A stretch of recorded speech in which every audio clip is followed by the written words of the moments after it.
It was February 1998. A 34-year-old Gulfi came to see a 29-year-old woman in a small town in Kerala. Came to see as in seeing a girl. He had only a partial intention to get married. The thought of tagging someone with his life unnerved him.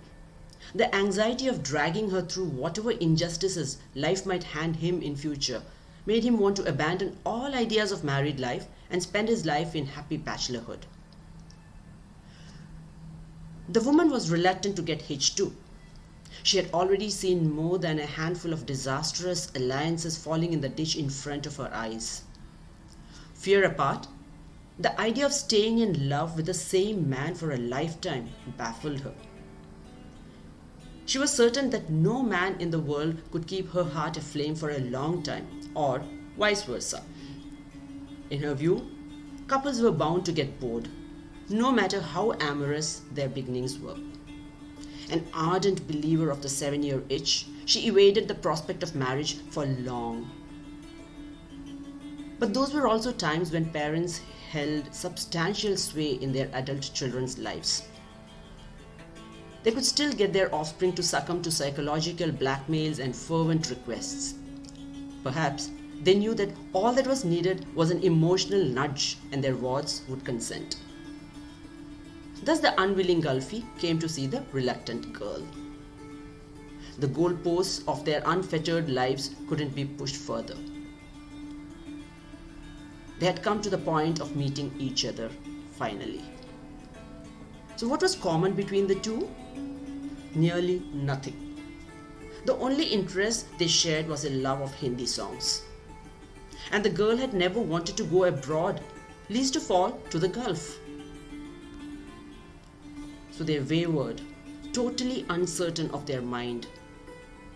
But eventually they were goaded into consent by families that had had enough of their fuss. The only question that was asked of her was this: "Do you know to make rotis?"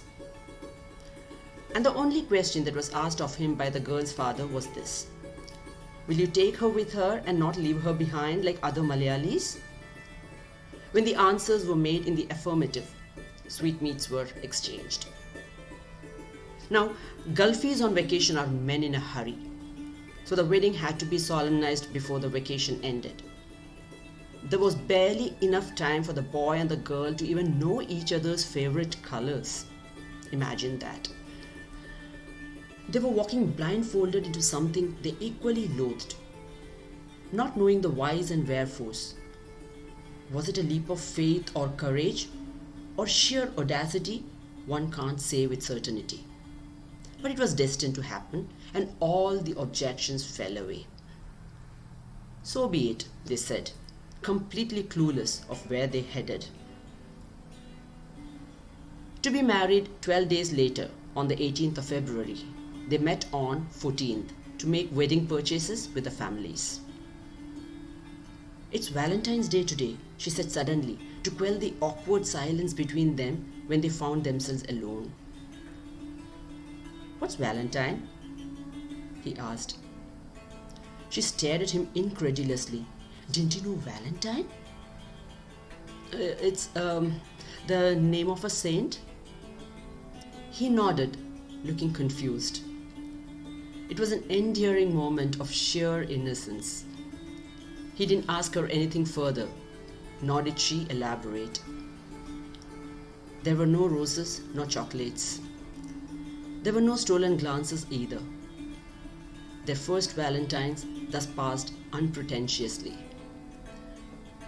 They were bundled into the bandwagon of matrimony without the slightest of acquaintance with each other. She still doubted if their relationship was for keeps. It could wilt if they didn't find their frequencies and tune into each other. She still didn't believe she could love someone for life. Heck, she didn't even know if he was a good, trustworthy man. And to top it all, she had just discovered that he was a regular smoker. How on earth was she going to counter that? She wondered what she had signed up for as she sat at the elaborate ceremony, consumed in fumes and flowers. She decided at the end of the day, however, that she would take it as it comes. The wedding jamboree soon got over. The crowd dispersed, and the time for reality checks arrived. A day later, she spotted him taking a leisurely drag after 4 days of embargo that was placed on him by his family for the sake of the ceremony. He had substituted the smoke with polo mints for the period.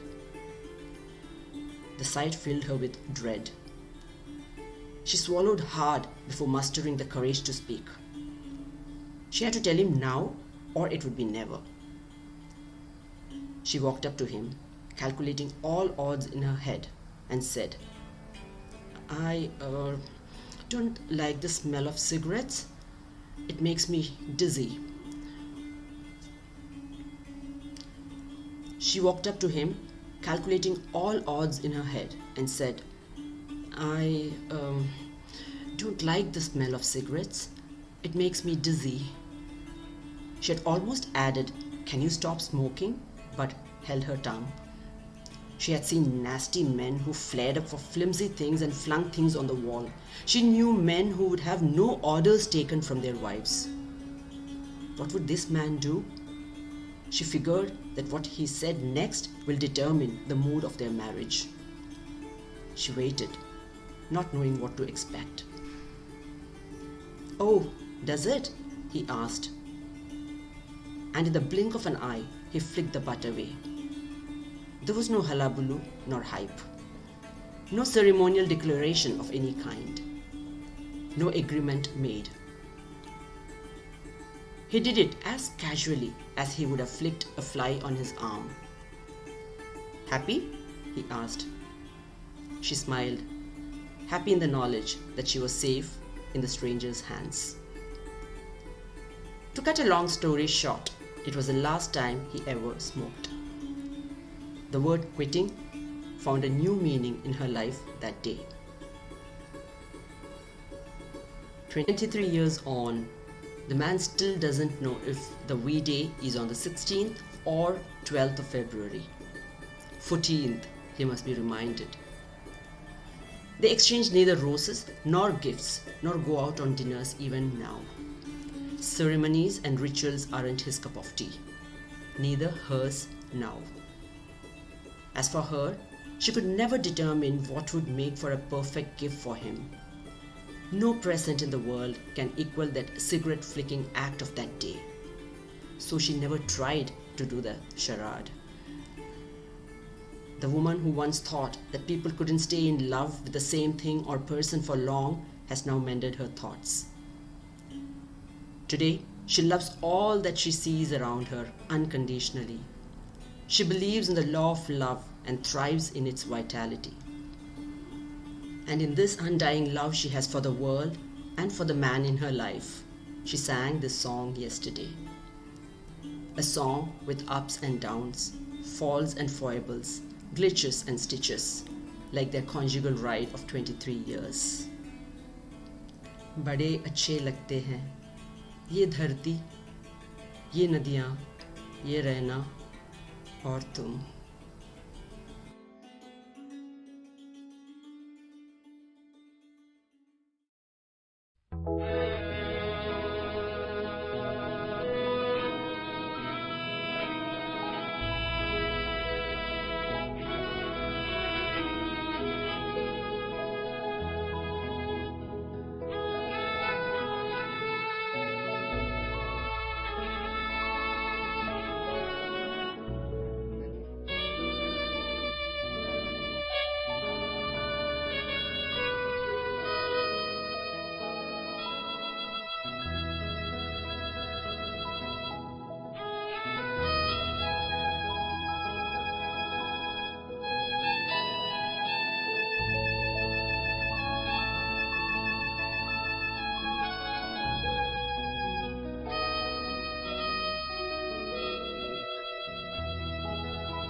बड़े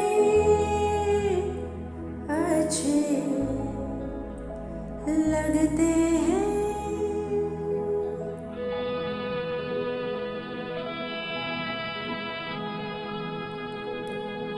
बड़े अच्छे लगते हैं